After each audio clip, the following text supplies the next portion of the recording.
Chris Fish is talking about reliabilities, and anything under 150 to 200 horsepower is going to be super reliable. I agree. I think, like I've said that multiple times, as long as you get, say, to a 4-cylinder and below, 150 and down, doesn't matter the brand, pretty much all reliable. I mean, there's no brand out there, Honda, Mercury, Suzuki, Tohatsu, Yamaha, that's making a unreliable 90 horsepower outboard. It's just, even some of the Chinese brands make a reliable engine. So I agree. It's not until you get into that 225s, 250s, 300s, 400s, like now all of a sudden, okay, we're talking about some serious horsepower here, and we're talking about big engines pushing massive amounts of weight. Now we can start talking about unreliability in the engine. But I agree with you, Chris. Enrique Torres says, how long are you supposed to flush the Yamaha 115? Every manufacturer pretty much says that you should flush it for like 15 minutes, but kind of seems a little excessive to me. 15-minute flush. I would say a minimum of 5 up to 15, I would say, is a good number, especially like a 115. It's not that big of an engine. And, how much water does a garden hose put out? Probably somewhere in the range of like 10 gallons per minute. So, if you put 5 minutes, you're talking 50 gallons of water going through that engine. That's a lot. 15 minutes, we're talking about 150 gallons. So 150 gallons of water is a lot of water. So I would say anywhere 5-10 minutes is going to be good. If you want to go by the manufacturer spec, it's going to be 15 minutes. But 115 is not that big of an engine. So I think that plays a part in it. And then also, what are you running in? Are you running in saltwater? Or are you running in freshwater? If you're going to the freshwater, most likely the water that's in the lake is going to be very similar to the water that's in your well or the city water that they pull the water from the lake. So, that plays a massive factor there. So Coletti says, does the Lifetime battery have a BMS built into it? Yes, they do. I'm trying to think of any, I can't, because the thing about this topic is that there are so many Chinese lithium battery brands now that it's ridiculous. I can't count them.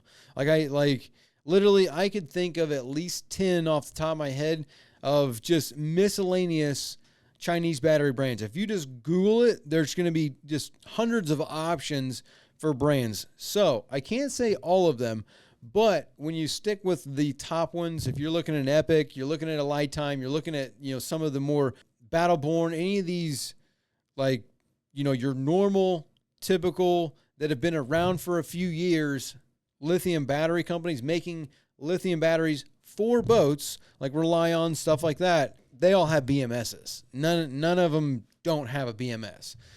Having a lithium battery without a BMS to put into a boat, I don't know if that's not a good idea. It's just not a good idea. So I would be weary of, really cheap lithium batteries because of that. But I can't think of one off the top of my head that doesn't have a BMS built into it, which is a battery management system, which is put in place because lithium is a little bit more particular. Things like temperature, overheat, water getting to it, and amperage, how much it's taking in, how much it's discharging, those kinds of things. It needs to regulate that, because if it gets too hot, too cold, anything like that, it can get unstable, which you've seen things that catch on fire from lithium. But lithium iron phosphate, which is the chemical makeup of most of the brands that are making lithium batteries for a boat, is way more tolerant to thermal runaway, or whatever they call it, where the battery will catch on fire. But the BMS is there to help avoid that or prevent that, which, again, Life PO4, lithium iron phosphates, very rare for those to have thermal runaway where they catch on fire. But yeah. Okay.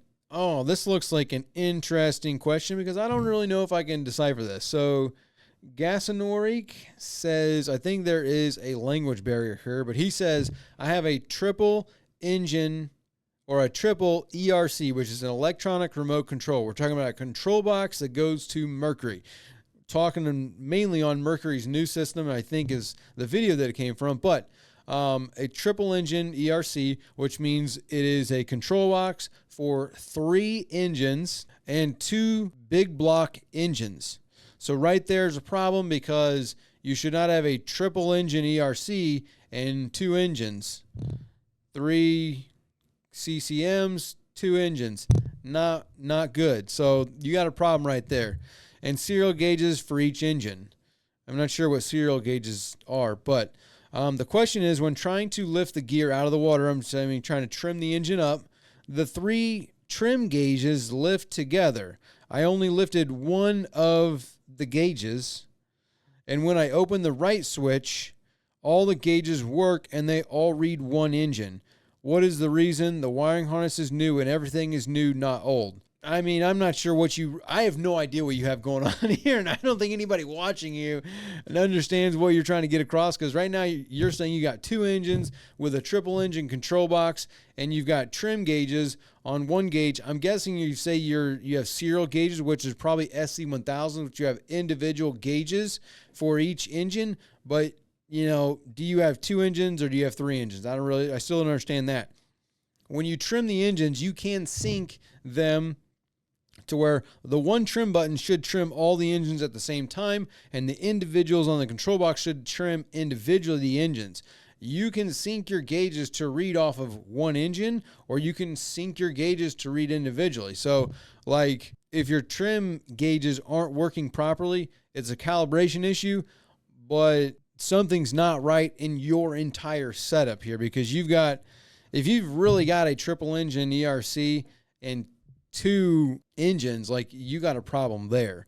But if your trim gauges aren't reading properly, it's a calibration issue or a trim sensor issue, because the trim systems on the engines and the gauges are it's still basically analog for the most part. It's straight up starboard, port enter, starboard enter, like, depending on how many engines you got, like, your gauge and your trim button all go together. It doesn't, there's not really a sharing going on there. So I think there's a language barrier here, and I'm not sure exactly what you're talking about. Hey there, sorry to take you away from the video, but real quick, did you know that on average a boat owner will spend between $1,000 and $5,000 a year just on servicing their engine? And you could actually pocket and save a lot of that money if you would just do the service yourself. It might seem like a daunting task, but I guarantee you virtually everyone can do it with our guidance and the Boaters program. This is just one skill that you could learn inside the program, because we have hundreds of other videos teaching you all kinds of boating skills,